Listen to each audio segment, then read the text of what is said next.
Dean, welcome to TVP World. Thanks for taking the time to join us. Thank you for having me. Good evening.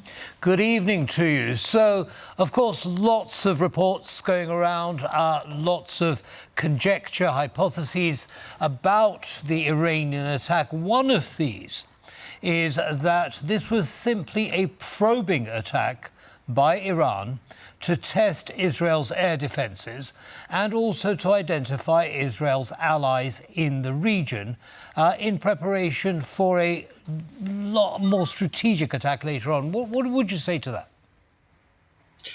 I think that when we look on Iran, we've got to use much broader approach. The current war started with Hamas terrorist attack on October 7th, and then we saw some rockets from Hezbollah, from Lebanon, and then UAVs from Yemen and UAVs from Iraq, etc., etc., etc.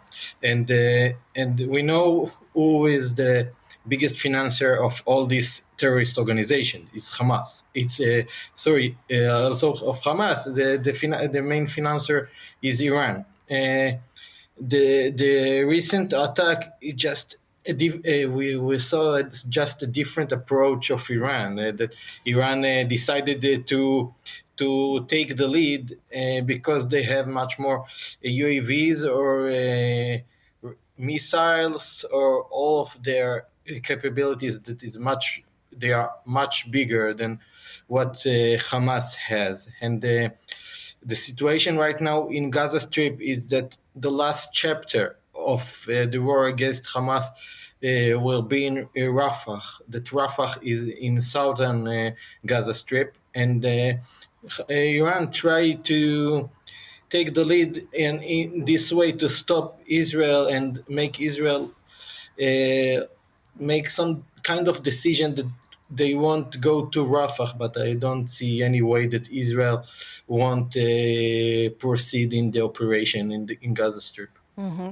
Now, also, Israel's war cabinet meeting took place today, and obviously everybody is anticipating Israel's retaliation. Now, were there any concrete decisions made today? We will see a retaliation. There's no doubt about it. If we look on the last hours, the IDF commander Erti Halevi told the press, directly to the press, that we will see an Israeli attack. We honestly don't know for real what will be the attack. It might be a cyber attack or a rocket attack. You talked earlier about the Israeli defense capabilities. If this is our defense capabilities, you can imagine what will be the attacking capabilities of the IDF. Right, absolutely. As an economic journalist, I want to ask you about the effect on the price of oil as a result of Iran's aggression. Surprisingly, there hasn't been much of a shift. I mean, why? How do you explain that? I'd have thought this uncertainty would raise the price of oil in the markets, wouldn't it? Yeah, it's a great question. I will divide my answer for two answers. First and foremost, during the first months of the current war, we saw a very stable Brent price, about 80, maybe 82. This is not a big deal for a Brent, and if we will take the next chapter from April 1st, that we saw what happened in Damascus. From then on, the oil price raised up, but it raised up to about 90 for Brent. And 90 for Brent, if we look on the history and geopolitics, a big event, this is not a big issue.